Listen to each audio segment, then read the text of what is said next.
we start this. Tell us what you're feeling right now. A lot of emotion. Obviously, there's there's been a huge amount of community just support and involvement, and just these kids and the way they've reacted each game, battling. Kind of found ourselves in a similar situation we did with the semifinal game with Canevin, where they had to battle back and fight back, and it's always to me, it's a telltale sign of a good team that can battle back after adversity, and they did a great job of doing that tonight. So it's a lot of emotion. We're happy to be able to say we're bringing one home to the fort for the first time in school history. It's a special moment. Special moment. What do you think your father would say? Grandfather? Grandfather. Yeah. He no, you're fine. He'd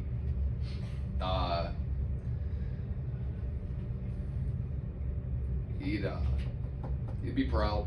He would be proud. He's someone that, I was on the sidelines for those games, and I grew up, around the program with, him, just me as a kid, and knowing, that the elusive one, that he had a chance to get a couple times, didn't have the opportunity to actually bring one home. So to be able to do it now, obviously, especially with this group of kids, special group, that, have done nothing but, be coachable and react to adversity, and, it's about them. It's definitely about them. How big was that fumble on the first play? Tone setter. It felt like, it's very easy in those big type of situations, especially we talked about it all week with, coming down here, sometimes you get caught with the big eyes, looking around and not really being focused on the things you have to do. So we wanted to make sure that, we were tuned in the early going of that game, and that was a great example, of just us trying to set the tone, something that we really preached throughout the week. How much did you guys want to press the issue on that last drive before the half? Really felt like, I think we ended up looking up at the scoreboard after they, after we got the ball back, and I think there was like a minute left, minute 10, something along the lines there, but, just felt like we had an opportunity with some of the things that we hadn't shown yet. I don't think we had shown too much empty at that point. Felt like it was a good time to be able to kind of spread things out, try to get down. There was a couple points towards in the middle of that drive where it was, let's at least get to a field goal position, and we kind of got down there, and that's when we had a couple shots to take at the end zone. So Matt made a great play, Shane made a great play, working across. I actually haven't had a chance to talk to you. You ran the wrong route, and then you made a great play, but made a fantastic play. And that was especially with getting the ball back in the second half, finishing off the first half with a touchdown there was huge. The reverse pass for a touchdown. Yeah. Whose play was that? We've been running that one for 2 years now. I think that's kind of our one of our. We have a couple that we just kind of like to have in the back pocket. I was nervous to call it in that situation, but obviously got to kind of go all out in these situations. So they did a great job executing it, and it was that was a good moment for sure. Tanner, have you used it this year? Yeah. We actually we used it against Rochester. We used it against Canevin the first time we played them. But yeah, that actually is, I think, the first time we had used it and scored. It's been a crucial 2-point conversion play for us in the past. Yeah. Did the false start ahead of it change the call at all? 100%. Yeah, we did not have that play call on whenever we had the the short yardage, and then we got the false start because we were in the huddle before and we were saying, should we go with that play, and said, hey, I think we could just punch it in. Then we got the false start and said, okay, yeah, we're gonna call it. So. I get really antsy sometimes. Tanner, at the beginning of the game, they were moving the ball with some success, and they had a couple late touchdowns, but you kind of shut down things. Did you make some adjustments, or was it just guys playing better? Defensive staff definitely did a really great job at half, taking a look at where we could have been, getting beat and where we need to improve, going into the second half.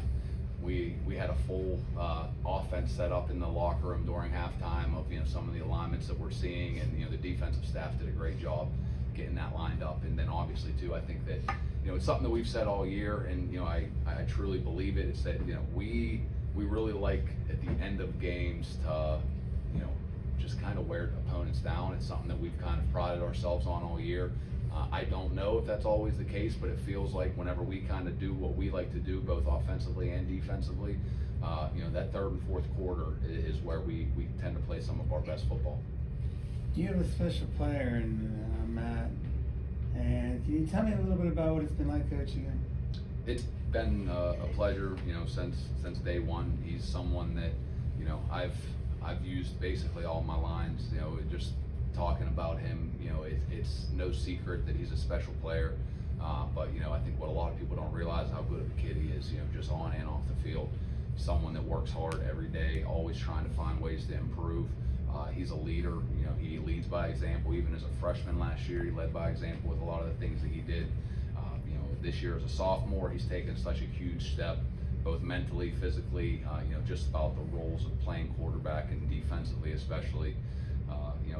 He's been just a pleasure to be around, and a kid that, we're excited to be able to say we have for another 2 years. Matt, these games traditionally, the 11 a.m. games of the Louisville Championships, are usually lower scoring, but neither team today had much of a problem get going. What do you think you guys were able to do to stay focused and move the ball and put up points? I mean, I think we did a good job of just telling ourselves it's just another game. I mean, you go out there, get distracted, Heinz Field, everything. Sure, my bad. But I mean, we just did what we did. Matt, there are a lot of great players that play down here. And they say big time players come up big time games. Did you take it upon yourself today? I mean, you've been the guys made this thing go. You had to get it done. Of course, I mean, just everybody. The line opened up a bunch of big holes. I mean, they're a good defense. They're a good team. They're the Louisville title for a reason, and we showed why we should have been number 1 seed. You think maybe people who haven't seen you play, you proved a little bit with your passing today? I think so. Yeah. Yourself? I like that drive at the end of the first half. I think that was big for not my confidence and everything. I mean, just get a score before the half and then know we get the ball coming out of half was huge. Can you? Coach, Matt just said it from the line. Can you speak about these guys up front? What they've done, not just today, just all season long, in my opinion. Yeah. Coach Dave Dodd, Yeah. it's special. They, we have a group up front that have been playing together, most of them since they were sophomores. Last year, we didn't have a single senior on our offensive line. Jonah Fender, a junior, who is the only one that hasn't been with the group for 3 years. But all of our offensive line played together this year and last year, and like I said, most of them 3 years ago, and they've just been fantastic up front at kind of the way I like to explain it is whenever you get a new offensive group that comes in, new offensive linemen especially, you kind of go back to some of the basics and the things that you want to focus and be really good on. This group, because we've had the same guys for so long, we've been able to add so much to the offense, and we're able to do that because they can handle it. They know the things that we like to do, and there's times where we come in at halftime, and I always use the same line: hey, we're gonna make this adjustment and call it this play because you guys can handle it. They know what we're trying to get to, what we're trying to get accomplished. The physicality they play with up front has been really, I think, one of the biggest contributors to our success this year. They've been great. Was there a send-off at all today, like last week? Did you have? It wasn't quite as I think most of them were down here, and they rented out the gravel lot, and because the parking lots weren't opening up early enough for their liking, I guess, so they rented out the gravel lot. There was a bunch of shuttles that came down. There was a huge bonfire last night that I think, I didn't stop down. I was like 250, 300 people down there at this, bonfire. So yeah, it's been great. It really has. But the crowd out there today was amazing. Guys, any players can feel free to answer this. Matt touched on it briefly, but you go undefeated through a really tough conference, you take down a really good Bishop Canevin team, and you don't get the #1 seed for the playoffs. How much was that a little extra chip on your shoulders coming in here and then coming into this game especially? Well, absolutely. I knew Lou was gonna jump onto that one. I knew Lou. Well, I mean, not that it mattered that much. We knew we should have been the #1 team going into it. Southside, though, they did real well all year. They did really well at what they do, and we knew that. But we didn't think it mattered because we knew at the end of the day we were going to have to play Bishop at some point, and we did that last week. And I think after that one, we kind of put it together like we are here and we are them. Like we're the team to beat. And yeah, thank you. Matt, can you break down what you saw in that third quarter interception you snagged?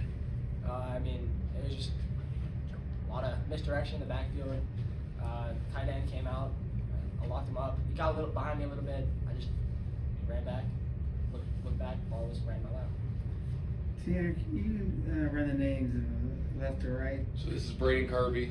He plays defensive tackle and right tackle for us, number 59. Lou Ryan, number 58, middle linebacker and right guard. Matt C, quarterback safety. Behind Matt is Shane Cornally, number 14. Had a touchdown pass and a touchdown catch today. He was he was the one that threw the little trickeration there. Corey Bouchel is our H-back, fullback, and middle linebacker, number 34. And Deshaun Sutton is our cornerback and receiver, number 10. Shane, was that your first touchdown pass? Yeah, that was the first pass. First pass Yeah. ever? No, we ran it a couple more times as 2-point conversions, but that was the first touchdown. Lou, you're a senior, right? Yep. Can you put in perspective, when this started 4 years ago, coming off the season they came off of, to where it is now, could you ever have thought this 4 years ago, when he took over? I'd say we all saw it coming.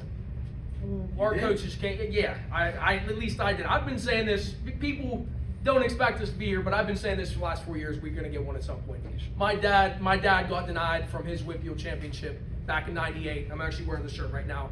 We knew a freshman to senior year, this is what we were gonna work for, this is what we were gonna do. Our coaches gave us the best tools possible, and we went out and got it done. That's your dad's shirt?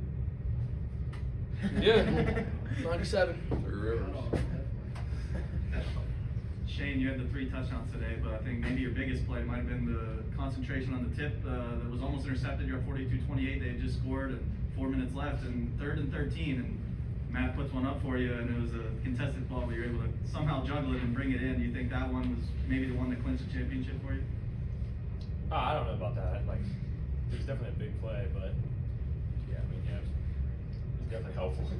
Definitely clinched it. He doesn't like to crowd him, so he Matt, when definitely you clinched it. released it, though, are you thinking, oh no, that might be trouble, and then you see him? I honestly, I mean, I just saw him. I just fired in there, and I got hit. I didn't even see what happened. I You was hear the like, crowd celebrate yeah. after. Tanner, Matt. how much of a turn around, and how hard it would be to turn this team around, get ready for the following week? You know, it's I think what do they call it, the Heinz hangover, or it's something that is very, something you battle.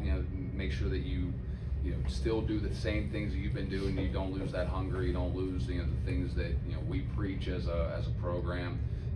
This group has understood that we wanted to get to this point. We wanted to win this game, but they've definitely had goals that far outreach this game. So I think that as long as our seniors, the group that we've been relying on all year, stay focused on the right things, we'll be okay. Matt, your coach was talking about, the veteran offensive line around you. How have they helped you settle in to this early point in your career?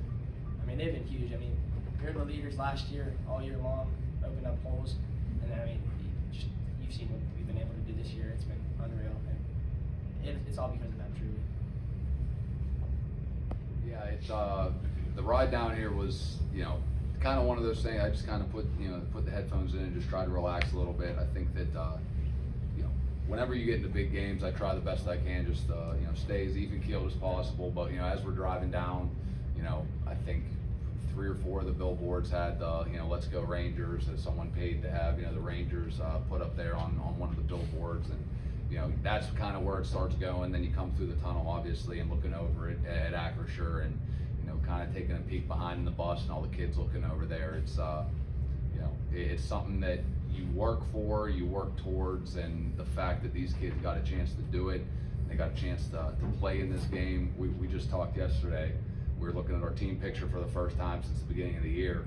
And, I had said to them, I said, smile nice, because whenever we make it to the Whitfield Championship, this is going to be the picture that is remembered. And then all of a sudden, boom, here we are. So it's kind of cool how it came full circle. Where were the billboards? On the Parkway coming down. Are you serious? Yeah. The ones that, you might not have saw them, but they're the ones that change, every, 5 seconds or so. But all 3 of them on the way down, someone had and then I think it was either a storage unit across from the WDVE building, but someone, I don't know who it was, but who was it? Sturgeons. The Sturgeons had a big truck that had a big trailer on the back of it with Ranger Nation. You know, did he make that? I mean, it looked like it was like sturdy wood, like but they've been outstanding. Who were they again? The Sturgeons is a family that lives at the bottom of the hill, Fort Cherry. That their front yard is covered from head to toe, and Fort Cherry, let's go Rangers. Signs everywhere. They've been, it's been awesome. Okay, thank